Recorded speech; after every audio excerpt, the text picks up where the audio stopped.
এমন পাশাপাশি বলে দিয়ে যাই, অন ক্যামেরা বলে দিয়ে যাই, যদি কেউ দুনিয়ার জমিনে রাজনীতিও করতে চাই, মুহাম্মদ রাসূলকে দেখে রাজনীতি করতে হবে।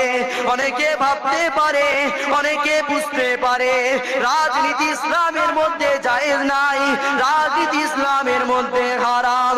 এজন্য প্রথমেই বলে দিয়েছি আমাদেরকে শিক্ষা অর্জন করতে হবে। আমরা শিক্ষাতে দূরে চলে গেছি, মানুষ আমাদের রাজনীতি হারাম বলে দিয়েছে, আমরা মুসলমান বুঝে গেছি। এই যুবকেরা আজকে দিনের চ্যালেঞ্জের সাথে বলে দিয়ে যাই, এই দুনিয়ার জমিনে যদি উত্তম কোন নীতি থাকে সেটা হলো রাজনীতি। আরো জোরে বলো সুবহানাল্লাহ। কেননা নবী আমার আজ ১,৫০০ বছর আগে, এমন করে 10 বছর নবী আমার নিজে শাসক হয়েছিল, নবী আমার দেশ চালিয়েছিল। কিভাবে দেশের মানুষ নিরাপদে থাকবে, কিভাবে মানুষ সেবা পাবে, কিভাবে গরিবেরা অধিকার পাবে, এগুলো মুহাম্মদ রাসূল শিখিয়েছে। মুসলমান ঘরে ছেলে মেয়েরা, বারা তরুণেরা, এ নবী পাকের প্রেমিকেরা, আল্লাহ বাবাকে তোমাকে কত ভালোবাসে, আল্লাহ বাবাকে তোমাকে কত সম্মান দিয়েছে বোঝার চেষ্টা করে। এ যুবকেরা, তরুণেরা, বাপেরা, আল্লাহ বাবাকে তোমাকে মুসলমান বানিয়ে সম্মান দিয়েছে, আমাকে তোমাকে ইসলাম ধর্মে পাঠিয়ে সম্মান দিয়েছে, আমাকে তোমাকে শেষ নবীর উম্মত করে সম্মান দিয়েছে। যে নবীর উম্মত হওয়ার জন্য অনেক নবীরা আফসোস করেছিল, অনেক নবীরা আল্লাহকে বলেছিল, তথাপি আল্লাহ আমাকে তোমাকে না চাওয়াতে সেই মুহাম্মদ রাসূলের উম্মত করে দুনিয়া জমিনে পাঠিয়েছে।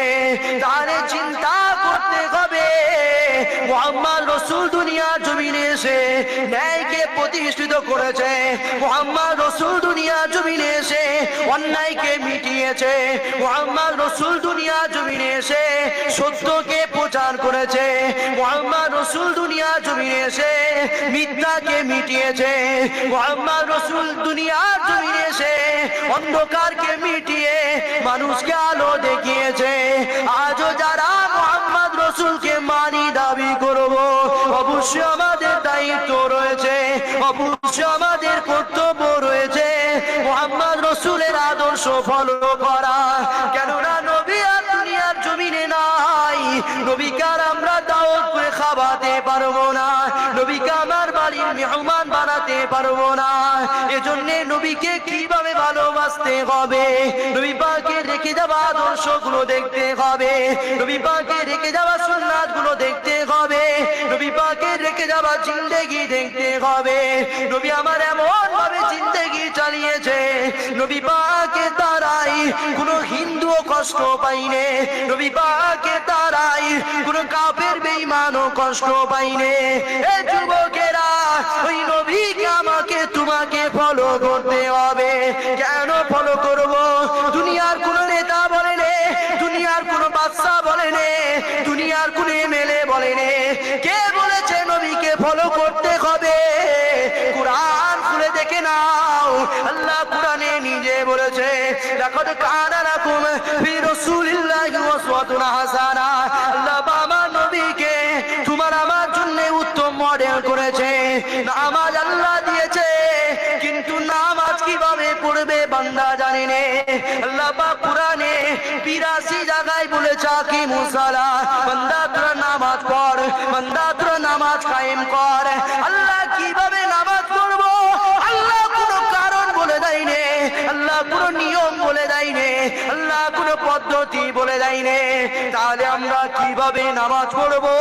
যখনই আল্লাহর কুরআন সাহাবারা পেয়েছে, সাহাবারা নবীকে জিজ্ঞাসা করে, ইয়া রাসূলুল্লাহ, ইয়া হাবিবাল্লাহ, আল্লাহ তো কোনো পদ্ধতি বলেনি, আল্লাহ তো কোনো নিয়ম বলেনি, কিভাবে আমরা নামাজ পড়বো? নবী আমার বলে, এ সাহাবারা শুনে রেখে দাও, আল্লাহ আমাকে উসওয়াতুন হাসানা করেছে, আল্লাহ আমাকে উত্তম মডেল বানিয়েছে, যেটাই করবে আমাকে দেখো। এ সাহাবারে, মদিনা নববী শরীফে চলো, নবী সূরা পড়বো, তোমরাও সূরা পড়বে। আমি নবী রুকু দেব, তোমরাও রুকু দেবে। আমি নবী সিজদা দেব, তোমরাও সিজদা দেবে। এ সাহাবারা, আল্লাহ কারণ বলেনে, আল্লাহ পদ্ধতি বলেনে, তো কি হয়েছে? আমি যে স্টাইলে, আমি যেভাবে নামাজ পড়বো, তোমরা যদি ওইভাবে নামাজ পড়তে পারো, আল্লাহ পাক তোমাদের নামাজকে কবুল করে নেবে। আরো জোরে বলুন সুবহানাল্লাহ। আল্লাহ কোরআনে কোথাও বলেছে যে বান্দা তোরে এইভাবে রুকুতে, এইভাবে সিজদাতে, এইভাবে নামাজ পড়? কেন? আল্লাহ কোরআন পাঠিয়েছে, হুকুম করেছে শুধু বান্দা নামাজ পড়। আর কাকে দেখে পড়বি সেটা আল্লাহ বলেছে উসওয়াতুন হাসানা, আমার নবীকে করেছি। উত্তম মডেল তোদের জন্য আমার হাবিবকে করেছি, উত্তম পথ প্রদর্শক তোদের জন্য আমার হাবিবকে করেছি।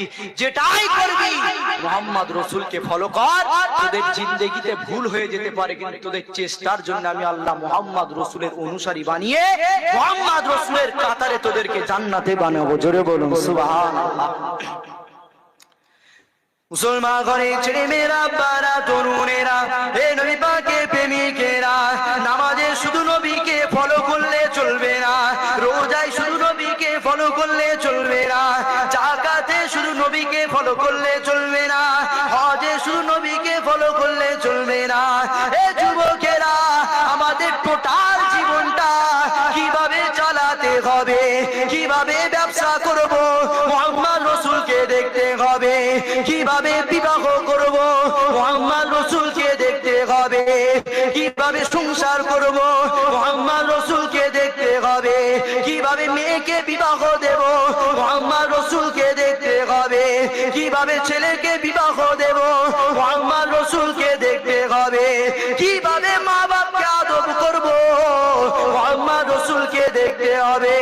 ঠিক তেমন পাশাপাশি বলে দিয়ে যাই, অন ক্যামেরা বলে দিয়ে যাই, যদি কেউ দুনিয়ার জমিনে রাজনীতিও করতে চাই, মুহাম্মদ রাসূলকে দেখে রাজনীতি করতে হবে। অনেকে ভাবতে পারে, অনেকে বুঝতে পারে রাজনীতি ইসলামের মধ্যে জায়েজ নাই, রাজনীতি ইসলামের মধ্যে হারাম। এজন্য প্রথমেই বলে দিয়েছি আমাদেরকে শিক্ষা অর্জন করতে হবে। আমরা শিক্ষাতে দূরে চলে গেছি, মানুষ আমাদের রাজনীতি হারাম বলে দিয়েছে, আমরা মুসলমান বুঝে গেছি। এই যুবকেরা, আজকে দিনের চ্যালেঞ্জের সাথে বলে দিয়ে যাই, এই দুনিয়ার জমিনে যদি উত্তম কোন নীতি থাকে সেটা হলো রাজনীতি। আরো জোরে বলো সুবহানাল্লাহ। কেননা নবী আমার আজ ১৫০০ বছর আগে, এমন করে ১০ বছর নবী আমার নিজে শাসক হয়েছিল, নবী আমার দেশ চালিয়েছিল। কিভাবে দেশের মানুষ নিরাপদে থাকবে, কিভাবে মানুষ সেবা পাবে, কিভাবে গরিবেরা অধিকার পাবে, এগুলো মুহাম্মদ রাসূল শিখিয়েছে।